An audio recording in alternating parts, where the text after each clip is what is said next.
Assalomu alaykum. Spektrum geometriya 6-8 kitobimizdan navbatdagi darsimizni boshlaymiz. Xo'p, mavzumiz uchburchak. Uchburchaklar. Uchburchak bir to'g'ri chiziqda yotmaydigan 3 ta nuqtani va bu nuqtalarni ketma-ket tutashtiruvchi 3 ta kesmadan tashkil topgan geometrik shakldir. Uchburchakning bu ichki burchaklar yig'indisi 180 gradusga teng. Xo'p, triangles. Uchburchaklar burchaklarga ko'ra 3 ga bo'linadi, tomonlarga ko'ra 3 ga bo'linadi. Xo'p, burchaklarga ko'ra to'g'ri burchakli uchburchak, right triangle. Ya'ni bu A rasmida berilgan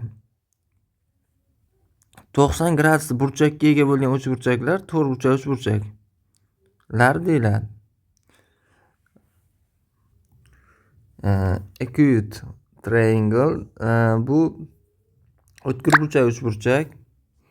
O'tkir burchak uchburchagimizni har bir rasmda berilgan har bir burchagimiz 90 dan kichik bo'lgan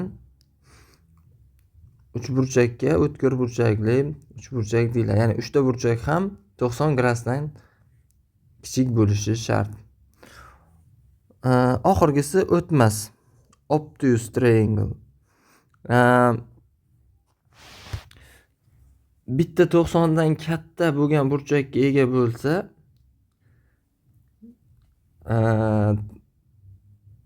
o'tmas burchak uchburchak deymiz. Ya'ni o'zi boshqa o'tmas burchak bo'lishi mumkin emas. Ya'ni ikkita o'tmas burchak bo'la olmaydi. Bitta uchburchakda ikkita burchagi, ya'ni bitta o'tmas burchakka ega bo'lsa, demak bu o'tmas burchak uchburchak deyiladi. Xo'p, misollarimizga qaraydigan bo'lsak, shartda aytayaptiki, burchaklarini transporter yordamida o'lchab aytishimiz kerak. To'g'ri, o'tkir, o'tmas ekanligi. Masalan, seni o'lchab o'tirishimiz shart emas. 90 gradus belgisi bu. Demak, bu to'g'ri burchak uchburchak. A va B ni o'lchaganda esa A ni o'tkir burchakli uchburchakligi, B ni o'tmas burchakli uchburchak ekanligi ko'rinadi. Xo'p, ikkinchi misolimizda ham shularni aytishimiz kerak.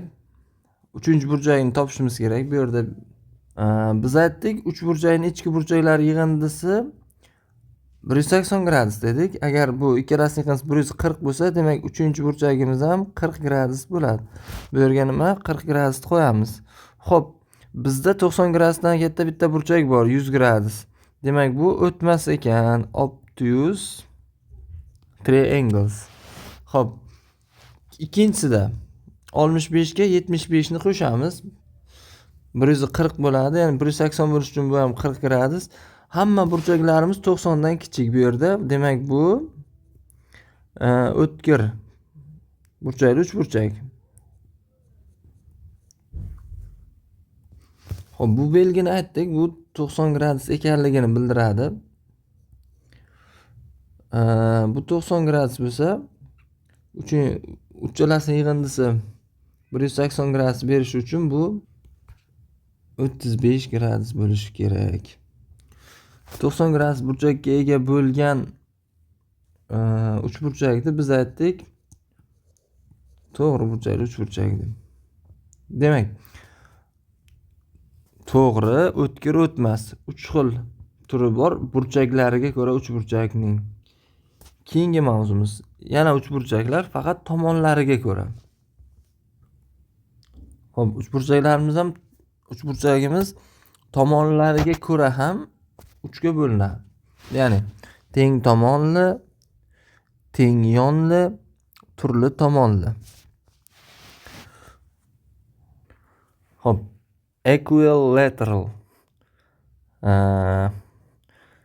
Inglizchada xato talaffuzlar uchun uzr. Demak, bu teng nima ekan? Tomonli. Teng tomonli degani hamma tomoni, uchta tomoni bo'ladigan bo'lsa, masalan bu 10 santimetr bo'ladigan bo'lsa, bu ham 10 santimetr, bu ham 10 santimetr degani. Xo'p.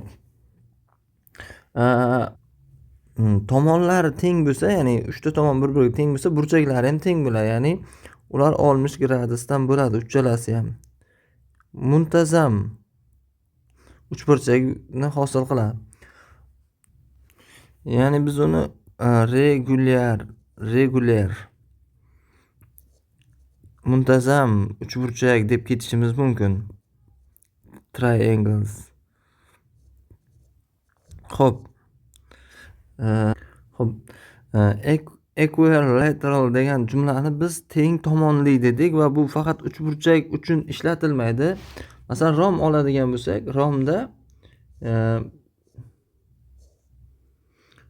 romni ham hamma tomoni teng bo'ladi. Masalan, 10 santimetrdan bo'lsin, farazan deylik. Rom. Lekin romni hamma burchaklari teng bo'lmaydi bir-biriga. Masalan, bu 120 bo'lsa, bu 60 bo'lsa, bu 120, bu 60. Xo'p, lekin biz romni demak equilateral deb ishlata olamiz, chunki bu ham teng tomonli. Regular deb ayta olmaymiz, chunki muntazam bo'lishi uchun ham burchaklari ham tomonlari bir-biriga teng bo'lishi kerak. Ikkinchi uchburchagimiz teng yonli, ya'ni ikkita tomonimiz teng bo'lsa, uchburchak ikkita tomoni bir-biriga teng bo'lsa, teng yonli uchburchak deyiladi. Demak, bu inglizchada isosceles deyilar ekan. Teng nima? Yonli. Teng yonli. Uchinchisi turli tomonli. Uchburchak turli tomonli. Uchta tomonimiz ham bir-biriga teng bo'lmaydi. Scaling deyilar ekan, turli tomonli uchburchak. Xo'p, bizga o'lchang deyapti uchburchaklarni va teng yonli, turli tomonli, teng tomonli qaysi biri ekanligini yozing deyapti. Demak, biz bu uchburchaklarni chizgicha yordamida o'lchab chiqib yozib chiqamiz. Qaysi biri teng yonli, qaysi biri teng tomonli, qaysi biri uchburchak turli tomonli ekanligini. Demak, biz chizgich bilan o'lchab chiqib yozib chiqdik. Shu bilan bu darsimiz o'z nihoyasiga yetdi. Keyingi darslarda ko'rishguncha sog' salomat bo'ling.